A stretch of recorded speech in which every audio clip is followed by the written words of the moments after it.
दोस्तों, भारत ने काफ़ी सारे हनी ट्रैप्स देखे हैं। स्वाधीनता के बाद एडविना माउंटबेटन और पंडित नेहरू के संबंध भी हनी ट्रैप था। ये बातें लोगों में अब आम बात है। इतना ही नहीं, राजीव गांधी और सोनिया गांधी का रिश्ता भी एक हनी ट्रैप था, ऐसा कुछ लेखकों ने खुलासे तो किए हैं, लेकिन कांग्रेस में इन बातों की चर्चा करना बैन है।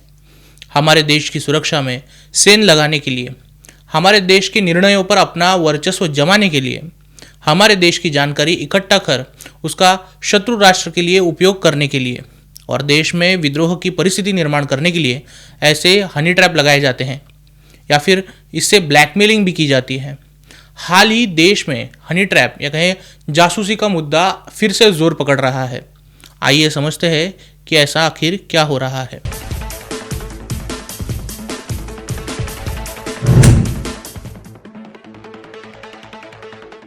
नमस्कार, न्यूज़ डंका के बात पते की में आपका स्वागत है।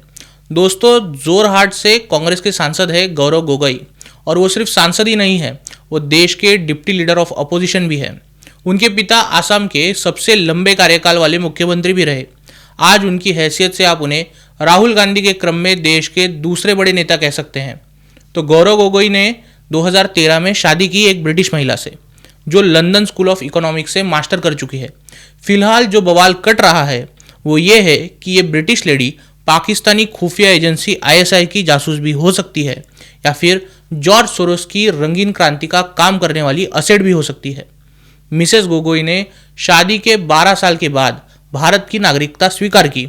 अमूमन भारतीय अधिकारी भी किसी विदेशी महिला से विवाह करता है तो उसकी पत्नी को 6 महीने के भीतर भारतीय नागरिकता लेनी होती है।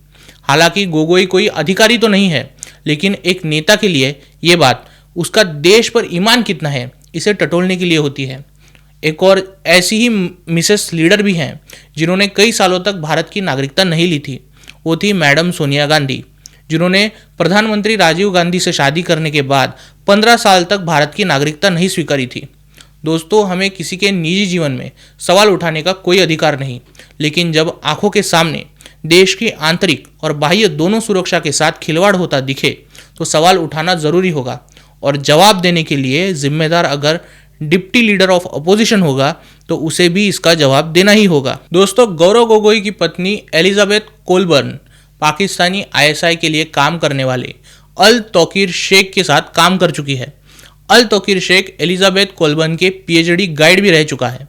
यही अल तौकीर शेख क्लाइमेट को बचाने के लिए एनजीओ चलाता है, और एलिजाबेथ भी पाकिस्तान के इस्लामाबाद में इसी के साथ एनजीओ में काम करती थी। एलिजाबेथ अमेरिका के सेनेटर के साथ भी काम कर चुकी है, जो जॉर्ज सोरोस के लिए भी काम करता था और अमेरिका की खुफिया एजेंसी का पार्लियामेंट्री सदस्य भी था। एलिजाबेथ की भाभी है सुसान डलबोस, जो कैरिटस नाम का एनजीओ चलाती है। ये संस्था भारत में क्रिश्चियन धर्मांतरण का काम करती है। इस संस्था को यूएस एड से फंडिंग मिलती है। अब आप ये भी देखिए कि गौरव गोगोई को वर्ल्ड इकोनॉमिक फोरम में लिस्टेड नेता की तरह देखा जाता है। इस वर्ल्ड इकोनॉमिक फोरम को भी यूएस एड से ही फंडिंग मिलती है। और अब आप सबको ये बात पता चल ही चुकी होगी कि यूएस एड से जो फंडिंग पाते हैं वो डीप स्टेट का हिस्सा होते हैं। आशा है कि इस जानकारी से आप मिसेस गोगोई पर लग रहे आरोपों की गंभीरता और गहराई समझ चुके होंगे कि देश की सुरक्षा के लिए ये कितना गंभीर मुद्दा है। अगर नहीं तो मैं आपके लिए इस मुद्दे की गंभीरता और बढ़ाता हूँ। 2013 में गौरव गोगोई की एलिजाबेथ कोलबर्न से शादी होती है और अचानक 2014 में कांग्रेस गौरव गोगोई को उम्मीदवार बना देती है, वो भी सांसदी का। 2014 में गोगोई सांसद चुनकर आते हैं और 2015 में इन्हें पाकिस्तान की हाई कमीशन में अब्दुल बासित निमंत्रण देता है। आप सोचिए, एक फर्स्ट टाइम सांसद जो संसद किसी रक्षा या विदेश नीति के पैनल का सदस्य भी नहीं है, उसे अब्दुल बासित अपनी पॉलिसी फॉर यूथ स्टार्टअप के लिए निमंत्रित करता है और गौरव गोगोई 40-50 लोगों के साथ पाकिस्तान की हाई कमीशन में जाते हैं। जाने से पहले वो गृह मंत्रालय या लोकसभा के स्पीकर से इजाजत भी नहीं लेते। पाकिस्तान हाई कमीशन से आने के बाद वहां क्या चर्चा हुई ये बात भी वो गृह मंत्रालय को नहीं बताते, और ये सब वो उस समय कर रहे हैं जब भारत की एजेंसियां विदेश मंत्रालय पाकिस्तान की भारत के निजी मामलों में दखल देने के लिए बाह मरोड़ रहे होते हैं। इस सब का एक ही मतलब निकलता है कि गौरव गोगोई नहीं चाहते थे कि देश को या गृह मंत्रालय को ये बात पता चले कि वो पाकिस्तानी कॉन्सुलेट में गए थे और उन्होंने वहाँ क्या चर्चा की। गौरव गोगोई की पाकिस्तानी कॉन्सुलेट में मीटिंग के बाद उनकी ऑर्गेनाइजेशन ने हिंदू इस पेपर में आर्टिकल छापा, जिसमें आरोप लगाया कि भारतीय सेना भारत में घुसपैठ करने वाले बांग्लादेशियों के साथ दुराचार कर रही है। अब आप इस बात को सोचिए, अपने ही देश की सेना पर बांग्लादेशी घुसपैठ करने वालों को लेकर आरोप कैसे कोई लगा सकता है, और वो भी एक सांसद। अब आप वो सवाल भी सुनिए जो गौरव गोगोई ने पाकिस्तानी कॉन्सुलेट से आने के बाद संसद में उठाए। उन्होंने पूछे भारत की कोस्टलाइन मेरीटाइम सिक्योरिटी के स्थिति के सवाल। उन्होंने पूछा कोस्टलाइन पर कितने रडार लगाए गए हैं और हम कितने रडार और लगाना चाह रहे हैं। क्या कोई नेशनल मेरीटाइम अथॉरिटी सभी स्टेक होल्डर के साथ प्रॉपर सिनर्जी और कोऑर्डिनेशन करेगी। सरकार ने कोस्टल सिक्योरिटी के सर्विलेंस को अपग्रेड करने के लिए और मजबूत करने के लिए क्या क्या कदम उठाए हैं।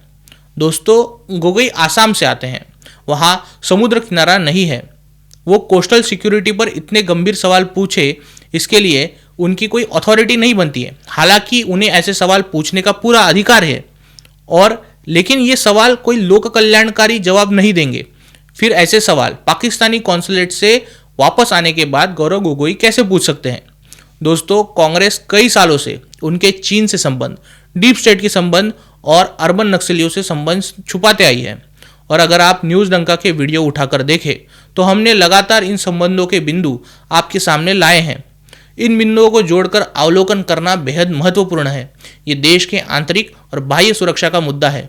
नॉर्थ ईस्ट की बात करें तो धर्मांतरण, ड्रग्स, घुसपैठ, विद्रोही आतंकवाद, इन सभी गतिविधियों के जरिए नॉर्थ ईस्ट का विभाजन करने के लिए शत्रु राष्ट्र काफ़ी कोशिश कर रहे हैं।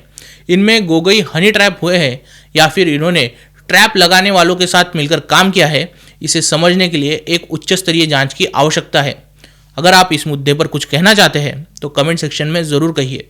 वीडियो अच्छा लगा हो तो लाइक कीजिए, इसे शेयर कीजिए और न्यूज़ डंका हिंदी को सब्सक्राइब कीजिए। नमस्कार।